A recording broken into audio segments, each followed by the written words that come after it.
It's 8 o'clock. This is the UK Tonight. Coming up, business owners brace themselves for the budget, and Bristol are being told they are not working people. As the Prime Minister prepares the way for Wednesday's statement, we hear from the people it's likely to affect the most. Also tonight, for the first time, Sky News can show you the full footage of the fight involving Labour MP Mike Amesbury. The Prime Minister called the scene shocking, with a former Shadow Minister suspended by the Labour Party and questioned by police. Plus, fertility rates in England and Wales fall to record lows. What does it mean for an ageing population and the economy? And from Ten Hag to their 10th manager in as many years for Manchester United, following another sacking at Old Trafford. All that's come and much more on the UK Tonight.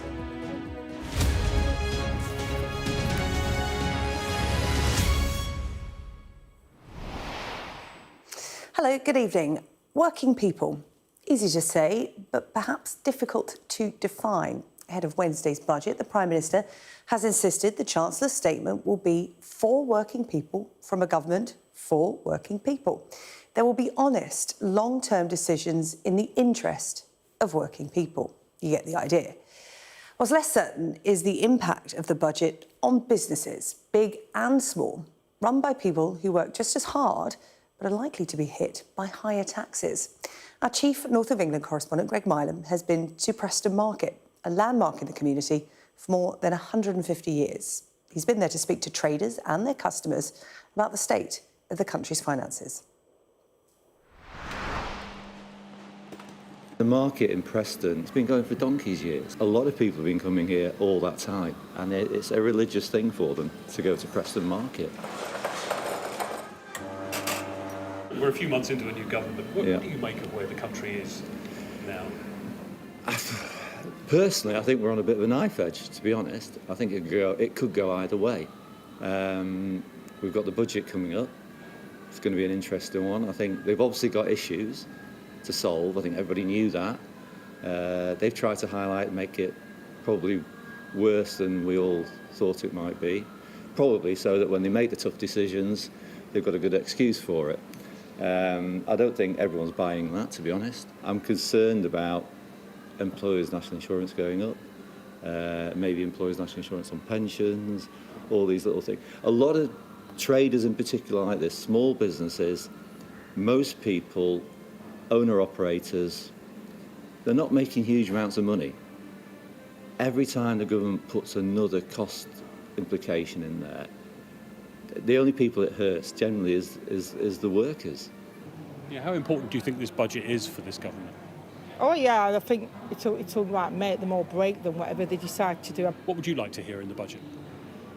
Well, to help the middle classes definitely, but unfortunately, when Labour get in, the middle class tends to be hit. Like the rich, who can afford to pay more tax, do.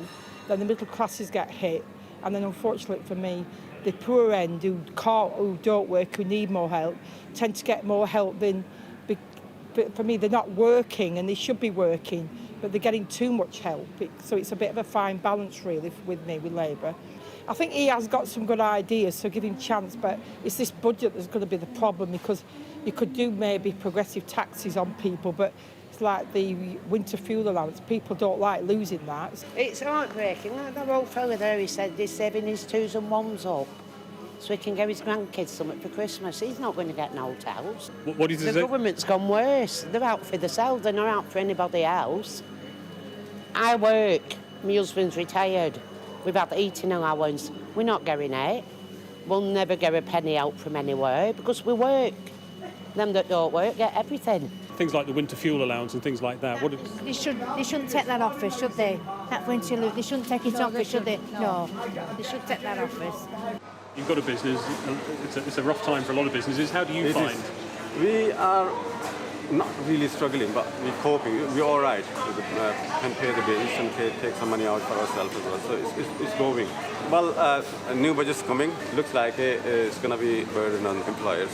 So that'll be hard. It's hard time anyway, so it's going to be more, going to put pressure on the employers. You'll really feel that? I think, yeah, it's going to be, obviously. We pay, whatever we pay, we're going to pay more in it. Where do you think the country is right now? I think the country's in limbo at the moment. We're waiting for the budget, obviously. They're frightening everyone to death about it.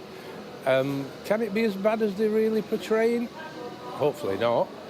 But there's no light at the end of the tunnel till after the budget, I'm sure. When you talk to people here, what do they say about how they feel about this new government?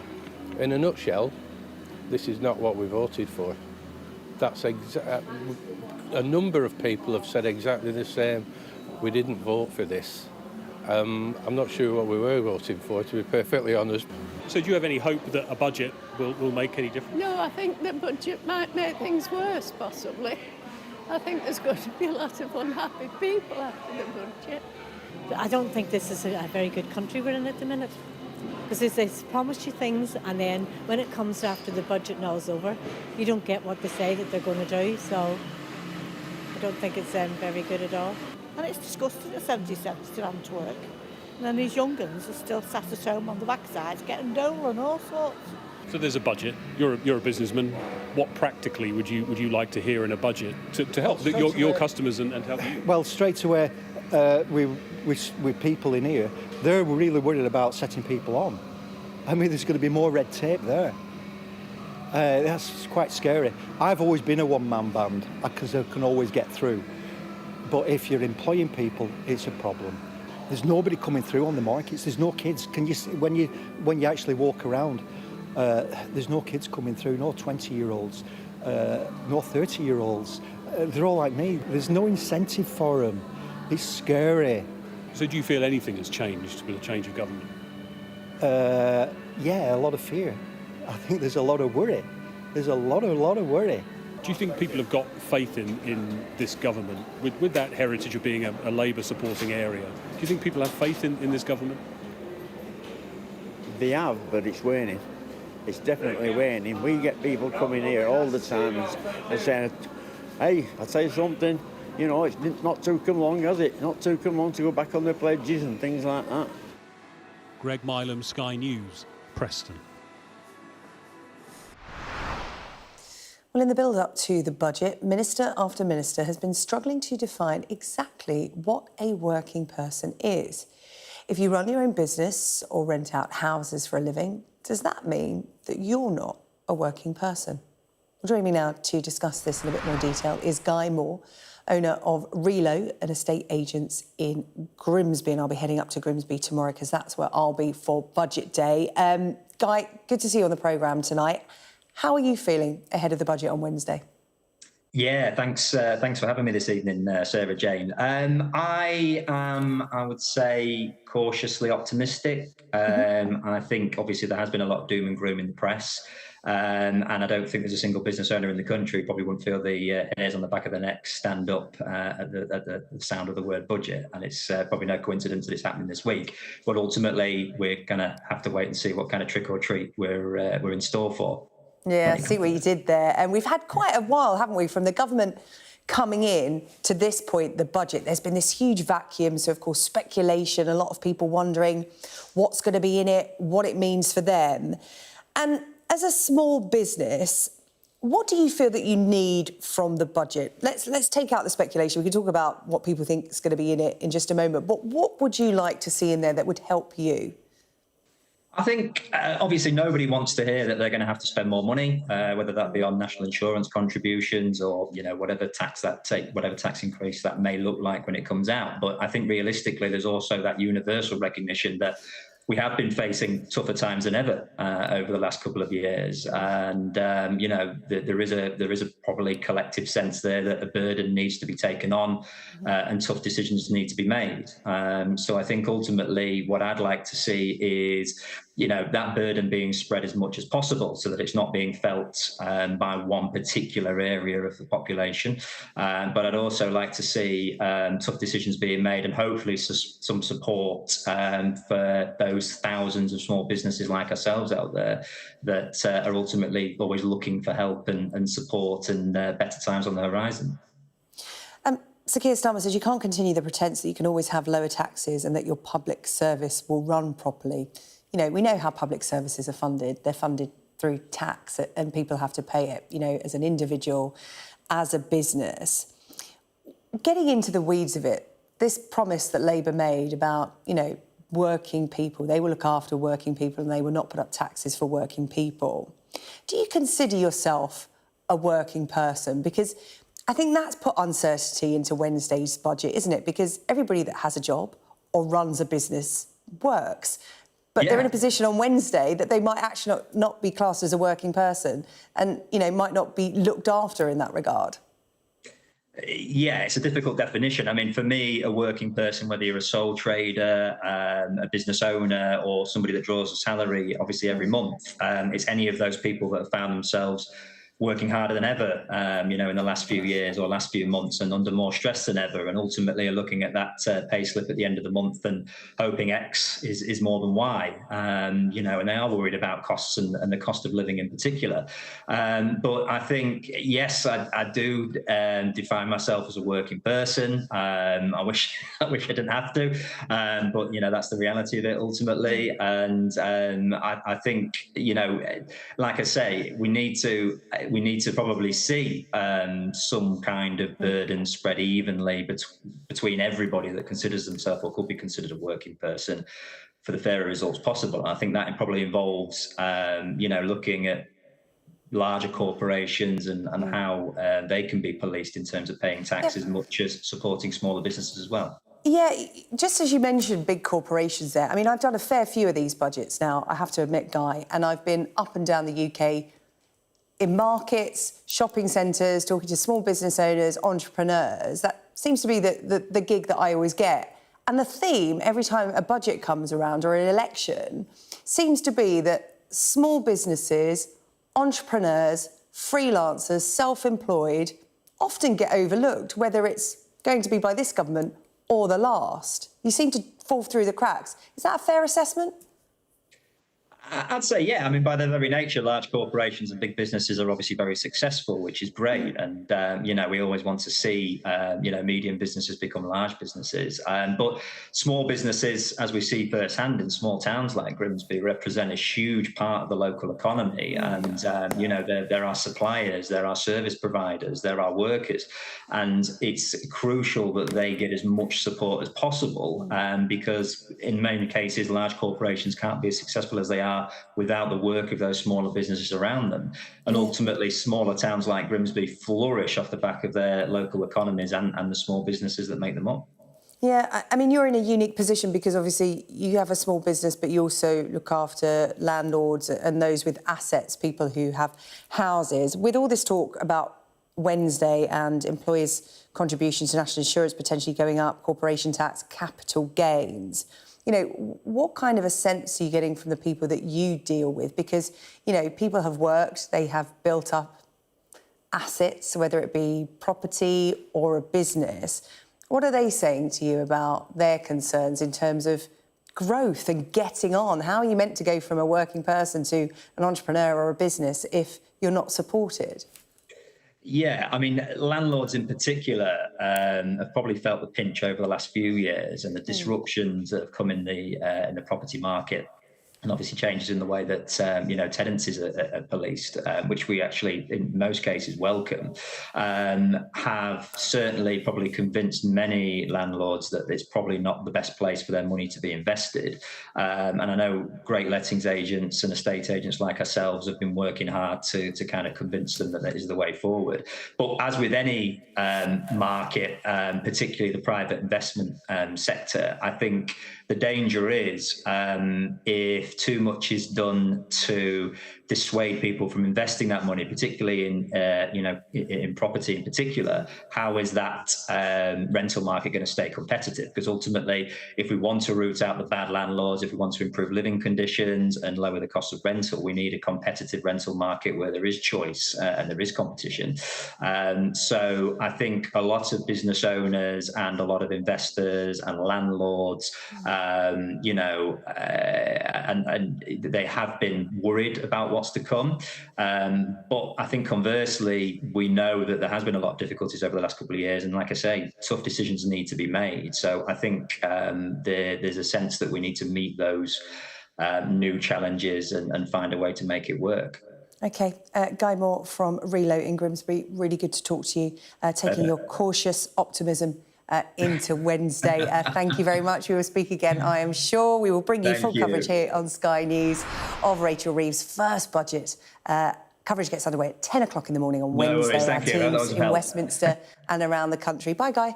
I will be in Grimsby to see what people there may give it, as well as hosting a special Q&A session to answer your questions about what is unveiled in the budget. That's at 3:30 in the afternoon. So we're on all day on Sky News, of course.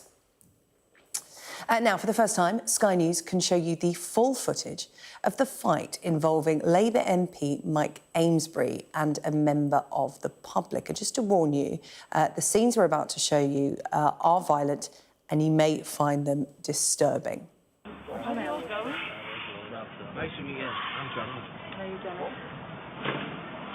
Start of the... Well, this is the start of the incident that happened in the early hours of Saturday morning. As you can see, the Labour MP is there on the right, talking to a gentleman who appears to have his hands in his pockets, and the bleeping you can hear is swearing in the conversation between the two men.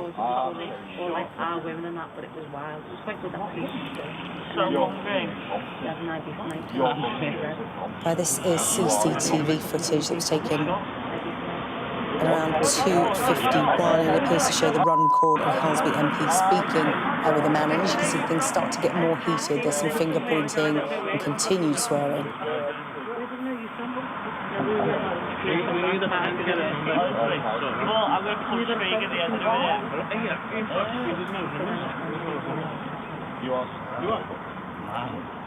You're stuck on your threshold.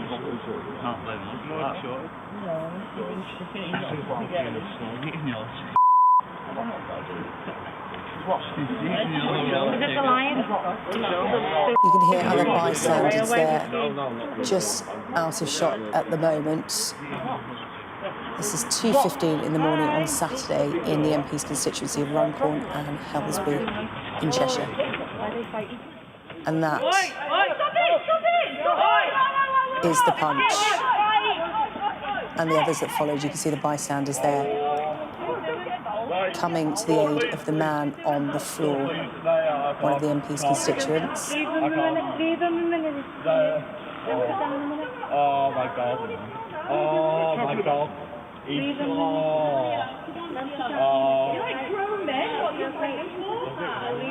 not playing. No, I can't do it. Pull him up.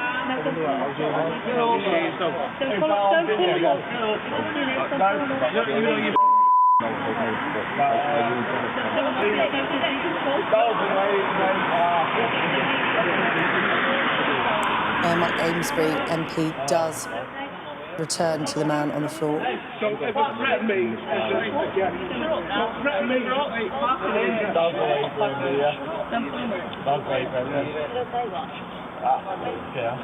He's shouting there, "Don't threaten me." Don't threaten me. Don't threaten me. Listen, not everybody's so separate ways here. You get over there. Don't never threaten me ever again, will you? Don't you dare. Jono, don't you dare. Jono. You won't ever threaten me again, will you? You won't ever threaten me again, will you? Wrong door. Smack on someone on the floor. What you want to do? Leave it? Yeah, be a wrong door. Smack on someone. Yes,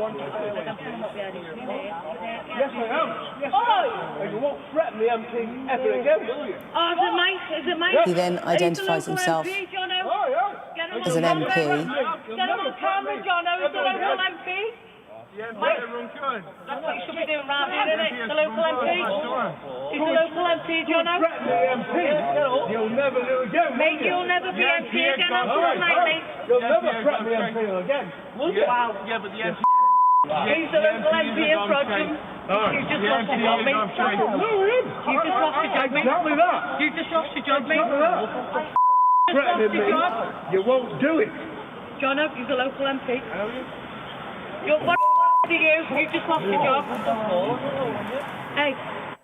Well, both parties involved in the incident did report it to the police. The Labour politician who has now lost the whip claimed he felt threatened. Cheshire Police confirming that a 55-year-old man had been voluntarily interviewed under caution in relation to that incident on Saturday. Well, the suspension of Mike Amesbury is a distraction that the government really could have done without in the build-up to the budget on Wednesday. However, the Chancellor's statement isn't the only major political event that's happening this week. We will also finally find out who is going to replace Rishi Sunak as leader of the Conservative Party. A short while ago, one of the two remaining candidates, Kemi Badenoch, sat down with my colleague Sophie Ridge, who asked why Tory members should choose her over rival Robert Jenrick. So what I want to do is make the country more conservative.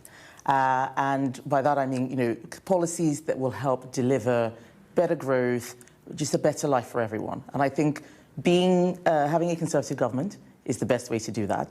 And I think that right now, I have the best agenda to lead my party and to get us there. But do you want to be Prime Minister? I mean, honestly, if you ask most MPs, they would all be like, yes, absolutely. Do you want to be Prime Minister? Well, I don't think it's about wanting to be Prime Minister. I think it's not an award. It's not like winning a competition. It's actually a very serious job that requires a lot of sacrifice. It changes your life forever. You can't just go back and work in a normal job afterwards. It changes the life of your family. So I'm very, very wary of saying, oh, I want to be Prime Minister, I want to be in charge. I think that people need to understand what is the service that you're providing. I know what we spent on the NHS. We spent more than ever before. We put a message on the side of a bus that we'd spend £350 million a week more. We spent almost twice more than that, and still it isn't working. So I don't think the issue is funding. The NHS is an institution that was built for a young, relatively young, homogenous working population. We are now a complex, diverse, ageing population. How does that model evolve? What kind of reforms do we need in order to deliver for the society we have today and what we have tomorrow? That's what I want us to work on. Talking about the funding, in my view, is how we end up in the wrong place. I think that all of the 6 candidates should have a job in the shadow cabinet. Whether they want to do what I think they should do is a totally different matter. But the Conservative team is more than the shadow cabinet. We spend a lot of time obsessing about who's in the shadow cabinet. I'm going to need all of the 120 MPs what would you give Robert Jenrick then? It doesn't sound like you're going to give him a... I am not having any conversations about what may or may not happen until we know the results on Saturday. Kemi Badenoch there speaking to Sophie Ridge a little earlier this evening. Now, Manchester United have begun the search for a new manager. This follows the sacking today of Erik ten Hag. It's a sign of the recent instability at the club that whoever replaces caretaker Ruud van Nistelrooy will be the 10th permanent or interim manager of United since Alex Ferguson retired 11 years ago. Our sports correspondent, Rob Harris, reports on another day of turmoil at Old Trafford. Fired within a day of this final match of misery. Defeat at West Ham. Erik ten Hag running out of time and excuses. Manchester United running out of patience, saying, "We are grateful to Erik for everything he has done during his time with us and wish him well for the future." Seeming decisive only after dithering. To Jim Radcliffe and the new-look leadership had already considered potential replacements before 4 months ago awarding their manager a contract extension. Winning the FA Cup saved the Dutchman after overseeing United's lowest ever Premier League finish. And the League Cup was won in his first season. But ultimately unable to turn £600 million of new signings into Premier League winners. For Erik ten Hag, it's been going wrong basically for 18 months. But I don't think Ineos have made a great start since they've come into the club as well. Everyone felt it'd be completely different to the Glazers, but it's early days for them. But I think the summer's been a mess, and it's cost them basically 150 to 200 million pound that they didn't need to waste. They could have given that to the manager on players exactly who he wants or that the club see fit, not more players that Erik ten Hag wants. And the players want him to raise it, leaving on a high. Unable to replicate this. Title celebrations experienced 13 times under Sir Alex Ferguson. A manager proving so hard to replace 11 years on. David Moyes didn't even last a season. Louis van Gaal did collect the FA Cup in his 2 years. Winning the Europa League couldn't save Jose Mourinho.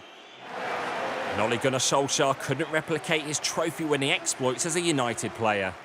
And now another former United striker in interim charge, Ruud van Nistelrooy. Fans dealing with more disarray. It's about time we've been given too many chances. The team wasn't playing all that well.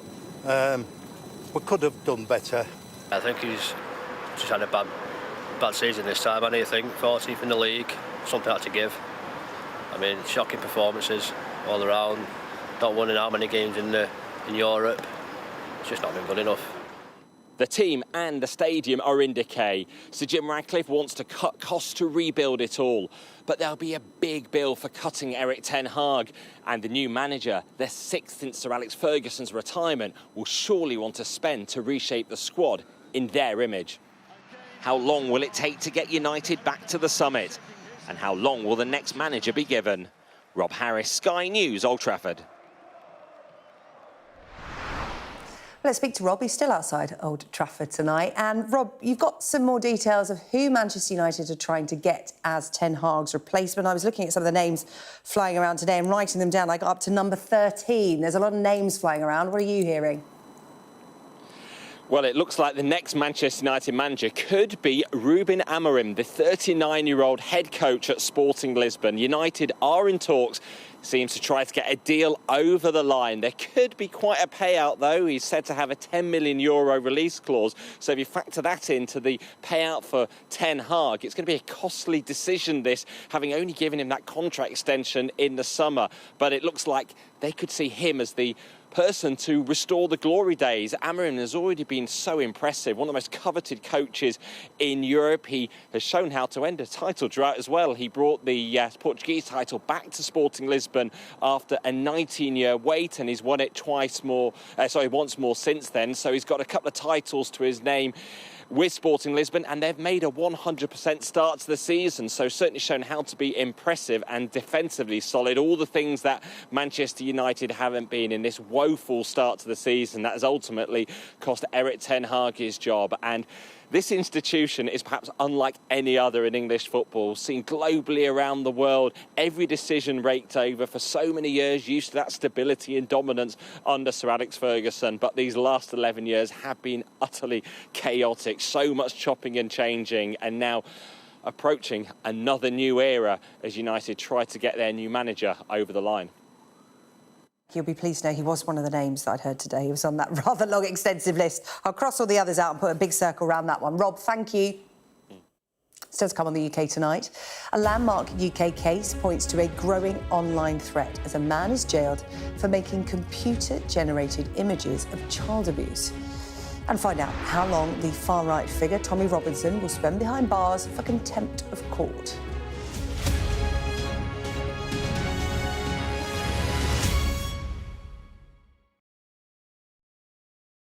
First Minister, how are you? Good morning. Good morning. Nice to see you. How are you feeling? Looking forward to getting into the parliamentary chamber. Are you any further forward to making a decision? No, it's an important day today. All of the claims were in line with my parliamentary duties, so I'm making that clear to you, Connor. He was a Scot through and through. He was a very good politician. Alex Salmond was controversial, he was a disruptor, but above all, he was respected. Will you resign if you lose this week? Again, I'm not planning to, of course, lose the vote of no confidence. I'm planning to win that vote of no confidence. His face said it all. My intention to stand down as party leader. This is now a storm with deadly consequences. How are they feeling? They're a bit scared at the minute. We've been told to evacuate. How are you feeling? Devastated. Hundreds of homes were wiped out by flooding. I'm Connor Gillis, Sky's Scotland correspondent. It was probably the darkest time in my life. Scott is 5 years sober after a cocaine addiction left him close to death. Scotland has a shameful record, worse than England, the worst in Europe. Why not just say you've failed? Because then you might get more respect from families who've lost loved ones. This is where one of the UK's most prolific rapists thought he'd got away with murder. Sky News can reveal that former sex workers had told police he was sexually violent. My Emma. Free wherever you get your news. It's over, isn't it? The Americans say he is Rossi, a fraudster.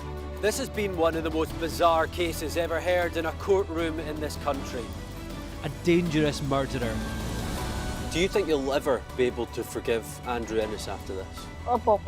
She said she can forgive him, but as long as he's behind bars. By doing the right thing, it's destroyed your life. They terrorised me, they intimidated me. Sky News, the full story first. There's always more to the news than a headline. We want to discover, to delve a little deeper, to find out what's really going on. Explanation, analysis, the people at the heart of every story. I'm Neil Patterson, and this is the Sky News Daily Podcast. So, by the end, we'll hopefully all understand what's going on in the world just that little better. Available wherever you get your podcasts. A man has been jailed for 18 years for using artificial intelligence to create images of child sexual abuse. Hugh Nelson from Bolton used a 3D character generator to turn ordinary, non-explicit pictures of children into sexualised images before selling them online. Just to warn you, this report from Sky's Mickey Carroll contains potentially distressing details about Hugh Nelson's crimes. 27-year-old Hugh Nelson earned himself thousands by using artificial intelligence to create child abuse images. I've been completely swept up in it. It's taken over my life. Under police questioning, he described a life consumed by computer-generated images of children. It's sick how much it affects your mind. Especially when you have no job. You sit at home, you play games, you watch porn, and you make these stupid goddamn images. My mind is very corrupted and warped. A network of paedophiles from around the world sent him images of real children. He then charged them £80 to turn those images into explicit characters using AI, and even went as far as encouraging the paedophiles to rape the children the characters were based on. This is one of the first cases of its kind that demonstrates a link between people like Nelson, who are creating computer-generated images using AI technology, and the real-life offending that goes on behind that. Hugh Nelson is not the only one using this kind of technology. Here at the Internet Watch Foundation, dozens of analysts are scouring the internet every day to deal with images of child sexual abuse. And in the last 6 months, they've seen more AI-generated images than they had in all of last year, showing the rise of this technology. While legally the people here can get AI child abuse images taken down, the technology is growing too fast to catch everything. Our work has always been difficult anyway, just stopping the spread of child sexual abuse imagery, just stopping the spread of digital images that can be duplicated thousands, millions of times over. We've never had to deal with the possibility that someone could download some software on their computer and create an infinite amount of new images. In this case, we've got a mock-up of a page, and you see it's lots of images in a grid.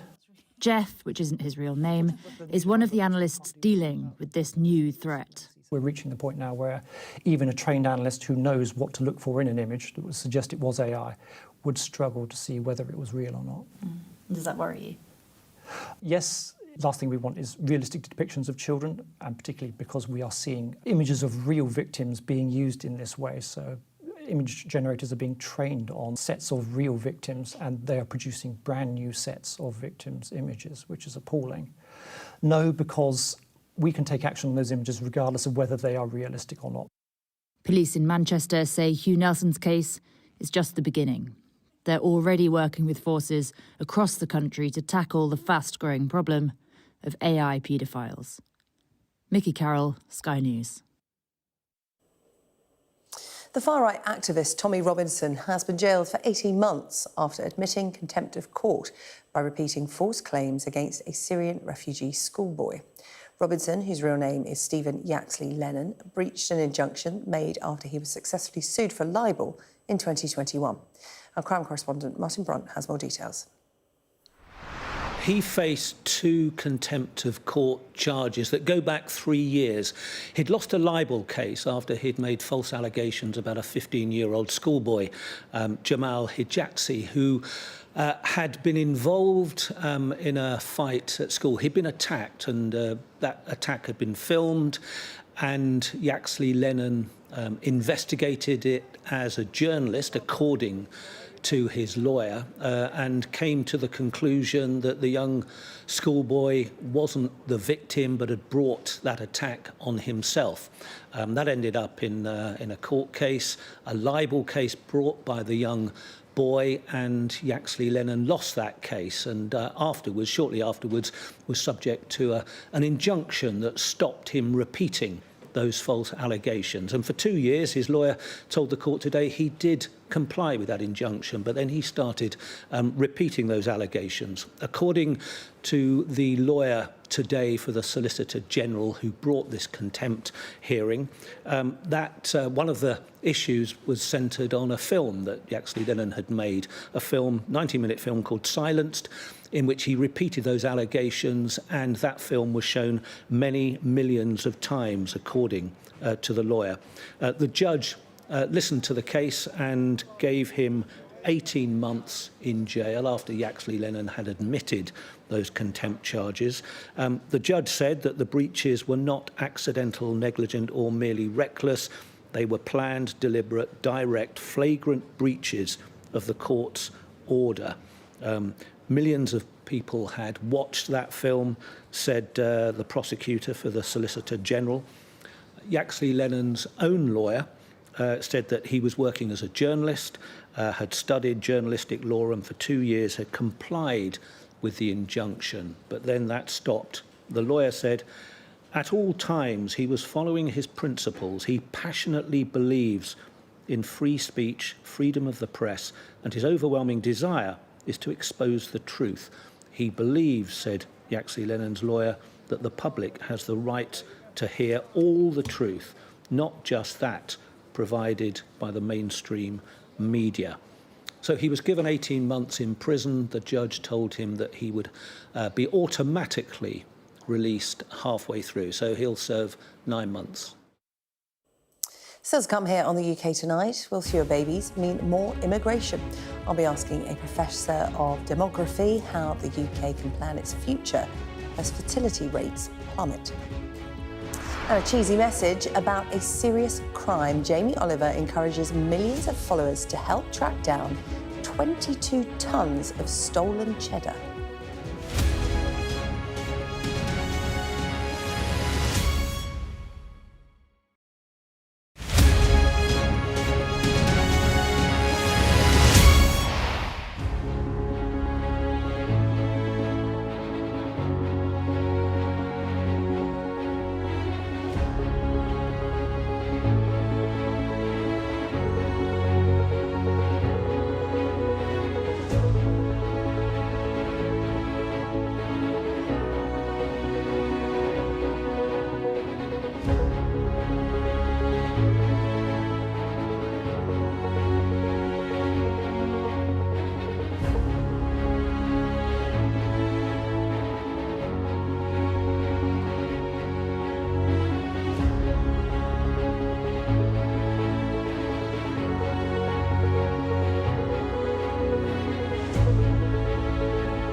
Fewer women are giving birth in England and Wales, and the fall in the fertility rate is particularly acute amongst women in their 20s. New figures from the Office for National Statistics show there were just over 591,000 births last year. That's the lowest number since 1977. And the average total fertility rate now stands at 1.44 children per woman, the lowest since records were first kept back in the 1930s. Well, the UK's fertility rate is now lower than any other G7 nation, and it raises important questions about an ageing population, as well as migration and the economy. Lots of knock-on effects from these figures. Let's speak now to Melinda Mills, Professor of Demography and Population Health at the University of Oxford. She's currently in Indiana, where she's about to give a talk about population and demographics. So let's get into this. Why is the UK the lowest out of the G7? What's going on in the UK at the moment when it comes to fertility rates, do you think? Well, the UK is following a trend that many European and now East Asian countries have followed as well, too. So it's basically a shift to having later children. So what the ONS also said today was that fathers are on average about almost 34 years old, and mothers are almost 31. That's the average age of parents. And that's about a decade, later than their parents themselves. So who are having children on average about 22 or 24 years. So there's been this postponement, and that means then you have fewer children, or you're able to have fewer children due to biological reasons or social reasons. So there's this huge knock-on effect. And I think the UK has a few things that makes it similar, but in some ways different from other countries. So the main aspect is economic precarity. So you have an uncertain job, you have an uncertain social situation. And housing is another really big factor as well, too. So if you don't have that sort of horizon, we're able to plan and think about how am I able to do next year? What am I able to do for the next 4 or 5 years? It's a real issue for people. So this economic uncertainty, precariousness, and this huge uncertainty that we just have in the world right now. Yeah, so there's some of the reasons. What are some of the consequences, do you think, for the future? Well, once we think about it, when we think about demography, we think about it in relation to fertility. So fertility is going down, but it's also very much connected to the aging population. So we have a considerably older population, and it's only getting older. So you'll have to have people who will care for these people in their old age, but also pay into the pension system and retirement system. And as a result, if you're not getting those people in that labor market or automating it in some way or making it more efficient, then you have to bring in workers from other countries. So that's what we've seen.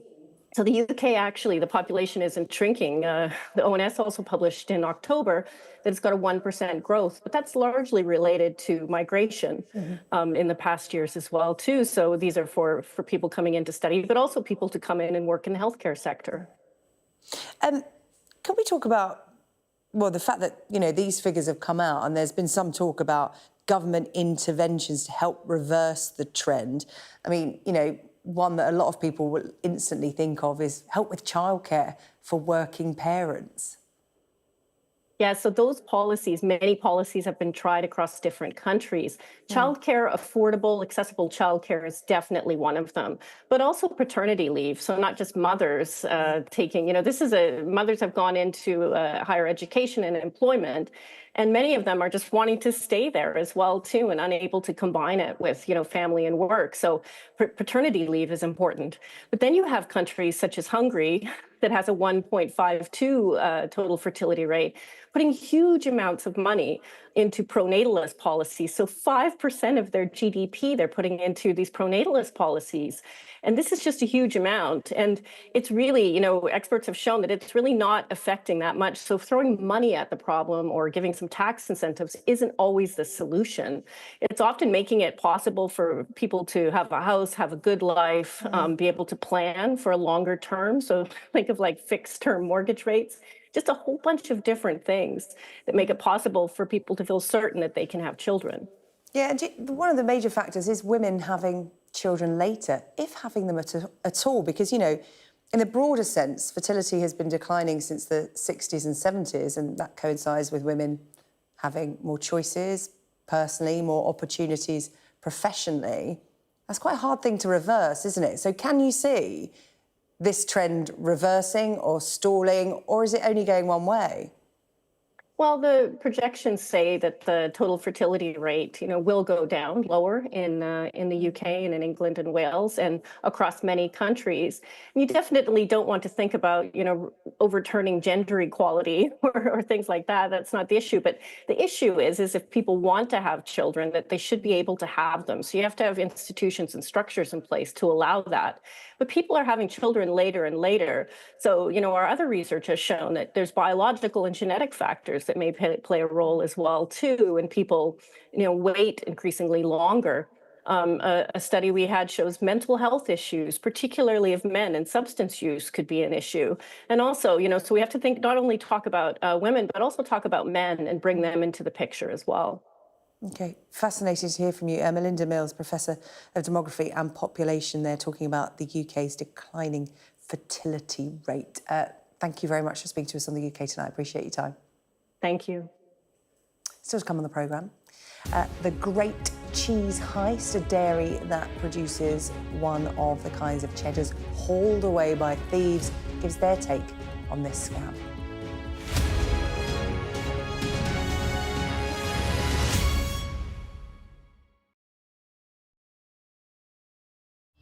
We arrive. A secret hospital hidden in the Myanmar jungle, treating the victims of this bloody war.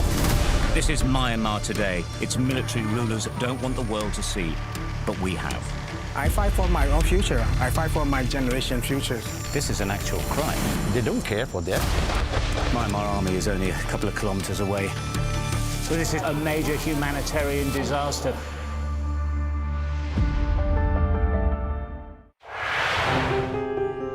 I'm James Matthews, and I'm Sky's US correspondent, based here in Washington, D.C.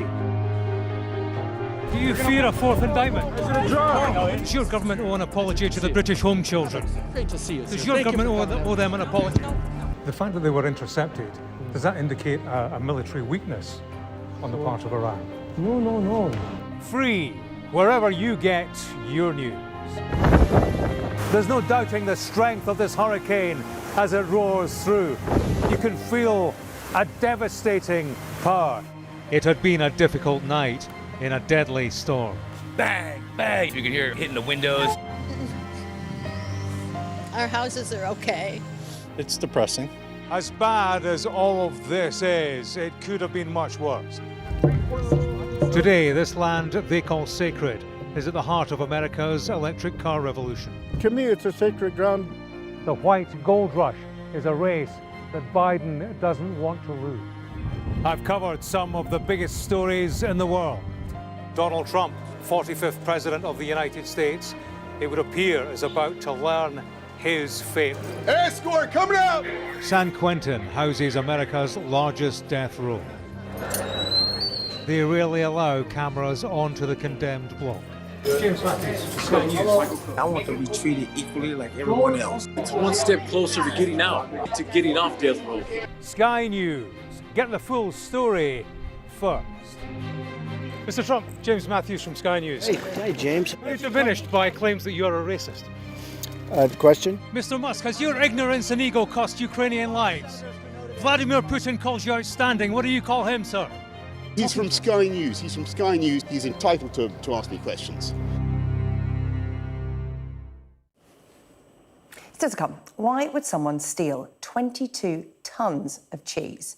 More on that shortly. But first, Chris is here with the sport, and the big sports story today is about Erik ten Hag, gone from Manchester United after their woeful league form. And already a name in the frame as to who could be his permanent replacement, because it's Ruud van Nistelrooy at the moment, but who are they looking at permanently at the moment? Yeah, so Manchester United not wasting any time. So we've got the news just before lunchtime, I think about 11:50 today, that Erik ten Hag had been sacked by Manchester United. Yesterday's defeat to West Ham, the final straw for the club after a series of fairly insipid performances from them and big defeats to Liverpool, to Tottenham this season. So he was sacked before lunchtime. And then when I arrived at work tonight, they were already in talks with a new guy. Ruben Amorim is the name. Yeah, so they're not hanging around. He's the manager of Sporting Lisbon. He's already won 2 Portuguese titles. He's young, 39 years old, but he's won those 2 titles. And if you look at the league in Portugal right now, they've played 9, won 9, scored 30, and only conceded 2. So they're the sort of numbers that will really excite Manchester United fans. There would be a compensation payment if United decide to go ahead, but it's not thought to be a real stumbling block. So Ruben Amorim is the name in the frame to replace Erik ten Hag. Right, let's have a look at the rest of the sport today. This Sky News Sports Bulletin is brought to you by Vitality. Getting more people more active. Live life with Vitality.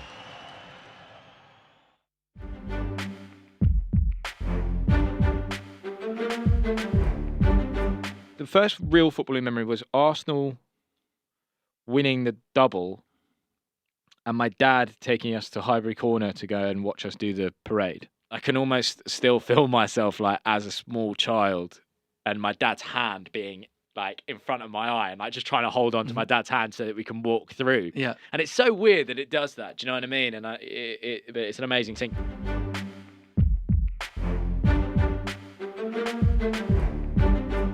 My first shirt was the Arsenal goalkeeping shirt in '98, and I had Alex Manninger on the back. Why Alex Manninger? I don't know. I was always a fan of like the rogue player. For some reason, I always used to wear that. Then it was a Overmars 11 shirt, JVC, yellow away top, the yellow one. Yeah, so that home and away kit in 1998 was my first kits.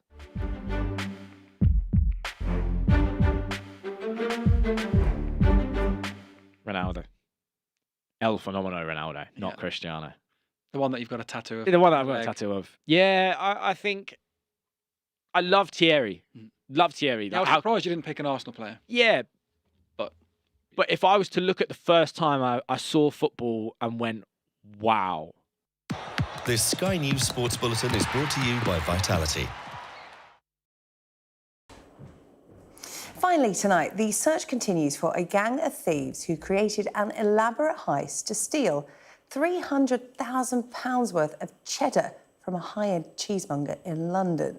The devious dairy dupers managed to get their hands on 95 truckles of cheese, that's wheels to you and I, weighing in at a total of 22 tonnes. It was taken from the warehouse of Neal's Yard Fromagerie in London.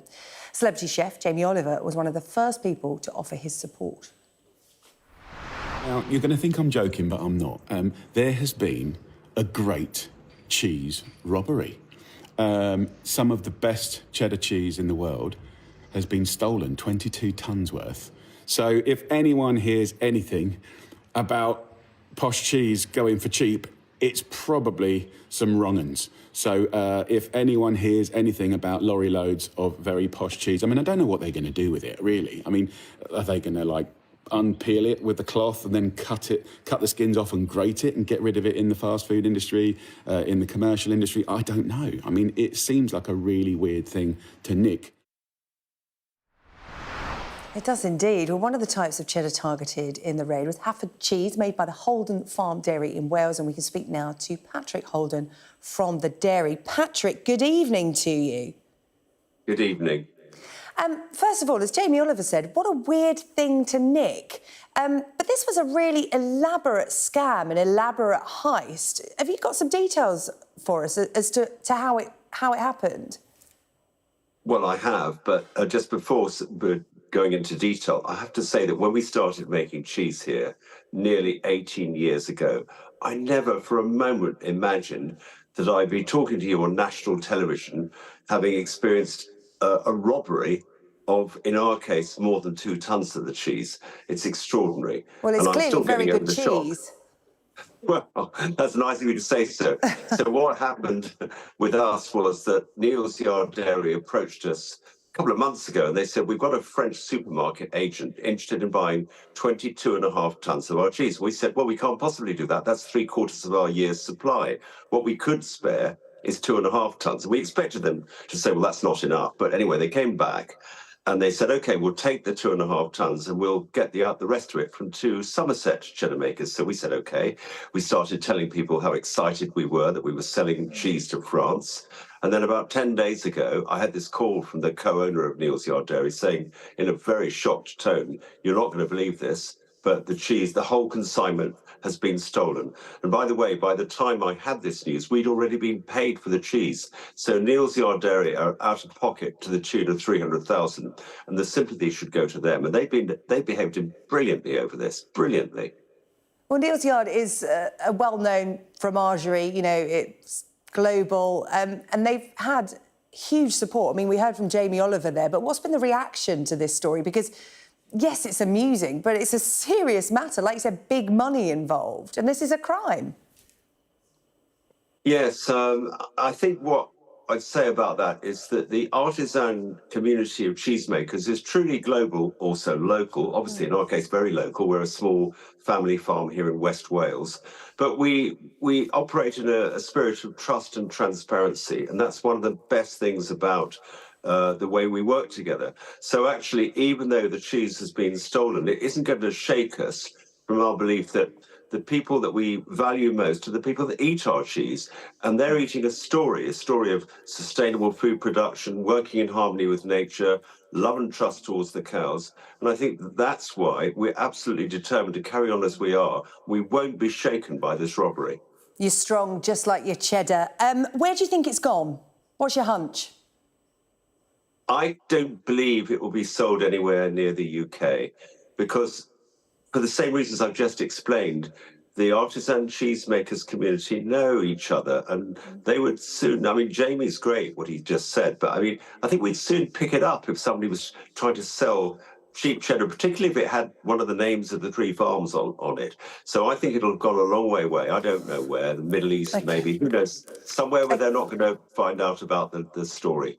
All right, well, Patrick, thank you very much. As it said, if someone approaches you with cheese, if it seems too Gouda to be true, it probably is.